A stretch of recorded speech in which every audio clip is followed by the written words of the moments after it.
Salut, c'est Matt de entrepreneurchrétien.com et bienvenue dans cette série de déclics, des petits déclics qui peuvent amener des grands changements dans votre vie et en tout cas dans la mienne et j'espère dans la vôtre. Aujourd'hui, on continue notre série sur les objectifs. Vous vous rappelez, on est sur une semaine là où je suis en Suisse, donc il y a des jolis coins de nature. Peut-être je filmerai demain au bord d'un lac, peut-être, on verra.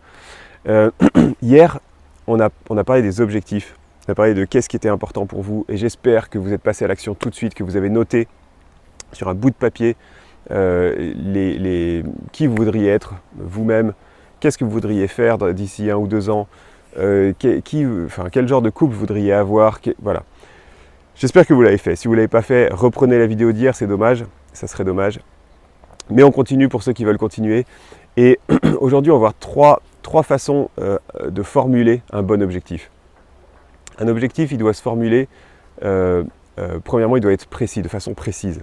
Pourquoi il doit être formulé de façon précise? Parce que si ce n'est pas précis, vous aurez un chemin pas précis. Si c'est, j'avais un formateur qui me disait tout objectif flou entraîne une connerie précise. Désolé pour le vocabulaire, mais je trouve que ça sonne bien comme ça. Tout objectif flou entraîne une connerie précise. C'est pas biblique, hein, mais ça me parle. Pourquoi il faut être précis? Si vous dites j'aimerais vivre plus en accord avec ce que Jésus me demande. Ok, mais il te demande quoi techniquement? C'est quoi concrètement que tu aurais besoin de changer? Quand on dit j'aimerais avoir une vie plus à la gloire de Dieu. Ok, mais sur quel point tu penses que ta vie n'est pas assez à la gloire de Dieu? Quels sont les points que tu voudrais travailler? Qu'est-ce que tu penses que tu pourrais faire pour avoir une vie plus à la gloire de Dieu? Donc, on a l'impression, en fait, pourquoi on n'est pas précis? On a l'impression que si on est précis, on va se fermer des portes. Mais là, on est juste en train de se projeter. On est juste en train d'imaginer qu'est-ce qu'on aimerait dans l'idéal. On n'est pas en train de se fermer des portes. On est toujours... formuler un objectif, c'est pas fermer toutes les autres portes. De toute façon, quand on dit, si on essaye de dire, de laisser plein d'options ouvertes, en réalité, on va nulle part. C'est-à-dire que c'est dommage de fixer un objectif pour ne pas être précis. En plus, quand on fixe des objectifs précis, on peut du coup mesurer. On peut savoir, est-ce qu'on est encore loin de cet objectif? Est-ce qu'on s'en rapproche? Un objectif précis, ça va aussi vous permettre de faire des choix beaucoup plus rapidement. C'est-à-dire que si l'objectif est précis, quand on va vous proposer quelque chose ou quand vous allez avoir une opportunité d'aller ou de faire quelque chose, vous allez pouvoir tout de suite répondre très vite et puis pas douter de votre réponse. Parce que ça va clairement dans l'objectif que vous étiez fixé, ça va clairement dans quelque chose qui est important pour vous et que vous avez défini comme une priorité ou pas. Deuxième, ça c'était la première façon de bien formuler un objectif, c'est qu'il soit précis. Deuxième, c'est qu'il soit au présent. Et oui, parce que si vous fixez un objectif en vous disant j'aimerais bien un jour peut-être, un jour peut-être, en général c'est jamais, quand j'aurai le temps, j'aimerais bien, si un jour c'est possible. Là aussi, c'est des choses qui n'arrivent jamais. Pensez à formuler au présent, en tout cas quand vous l'écrivez. Quand vous l'écrivez au présent, j'aimerais dans 1 an être capable de faire ceci ou cela. J'aimerais progresser, je veux progresser sur tel truc. Je suis quelqu'un qui est patient, je suis quelqu'un qui ne se met pas en colère avec ses enfants, je suis quelqu'un qui reprend avec douceur. Formulez-le comme ça. Ça aide parce que... Alors, pourquoi c'est important? Moi, je ne l'ai pas découvert dans la Bible, ce truc-là, de formuler ses objectifs au présent.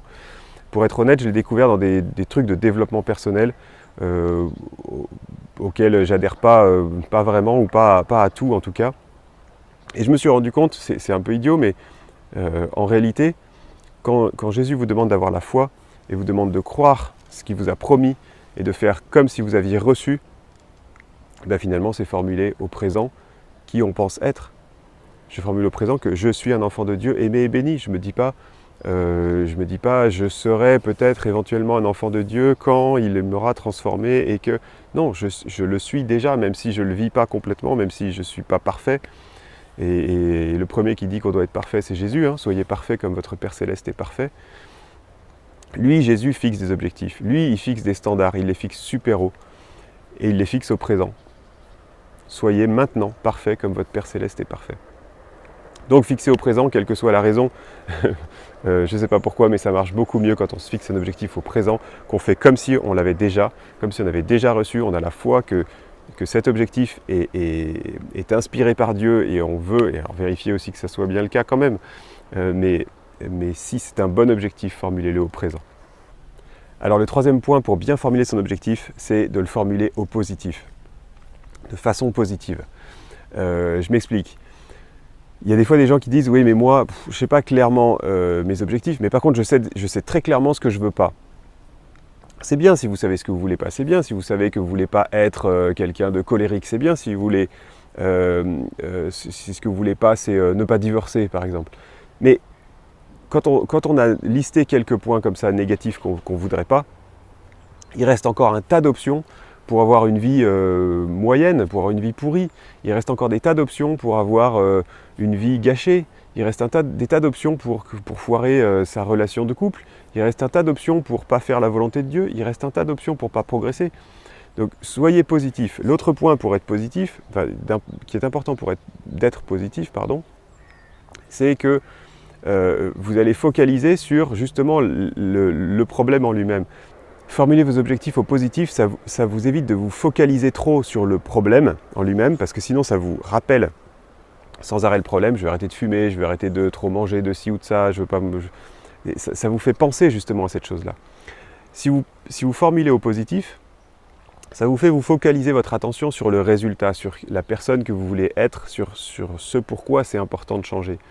Je prends un exemple. Ne dites pas par exemple, je vais arrêter de gueuler sur mes enfants. Je vais arrêter de mal leur parler.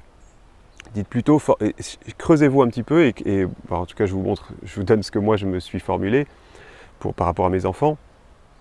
C'est concernant ma relation avec mes enfants, je veux les complimenter avec enthousiasme, je veux les encourager avec tact et les reprendre avec douceur.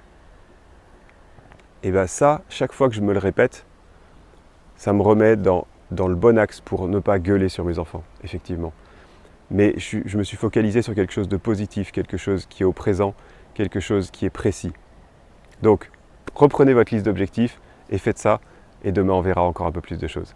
Allez, que toute cette journée puisse être à la gloire de Dieu. N'oubliez pas que vos objectifs puissent être à la gloire de Dieu, on en va en reparler aussi. Ciao, à demain.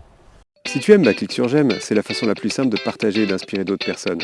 Je t'invite aussi à t'abonner pour ne pas louper les prochains épisodes et pour oser changer tout ce qui doit changer dans ta vie. Tu peux aussi me retrouver sur entrepreneurchrétien.com pour plus d'outils et de ressources pour mettre tes talents en action pour la gloire de Dieu. Alors à bientôt.